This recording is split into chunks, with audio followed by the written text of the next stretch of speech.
I porti di Venezia e Chioggia sono sempre più al centro del sistema economia del Veneto. Gli assi europei di trasporto e di flussi mondiali richiedono strutture dedicate, efficienti ed il controllo dei tempi e dei costi. Da questo nascono le dinamiche attuali e le sfide. Lo ha rivelato una ricerca del Consiglio nazionale dell'Ordine dei commercialisti, che su questo argomento, per evidenziare il contributo che possono dare i commercialisti, ha formato un gruppo di lavoro coordinato da Gianandrea Todesco. Non a caso nel 2016 le autorità portuali sono state trasformate in autorità di sistema, anche con l'idea di uscire dallo spazio portuale ed andare ad abbracciare quello di un sistema più ampio. L'Italia ed il Veneto entrano nella via della seta. Il porto stesso è il centro, il simbolo, se volete, l'epitome del commercio internazionale.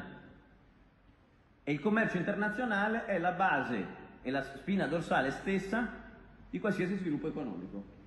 Soprattutto dello sviluppo economico, diciamo, dalla prima e poi dalla seconda rivoluzione industriale, che ha avuto nell'aumento della capacità produttiva e quindi nell'aumento dell'offerta di prodotti, di merci e di servizi uno slancio fondamentale. L'appello del professor Stefano Soriani. Il porto non è solamente un'infrastruttura che offre, ma al tempo stesso è un'infrastruttura che per essere vitale ha bisogno di input che vengono dal tessuto imprenditoriale, dal sistema politico, dal sistema di cluster e dei network sociali. In questo senso i porti possono essere dei fondamentali ambasciatori del loro territorio, sia verso terra sia verso mare.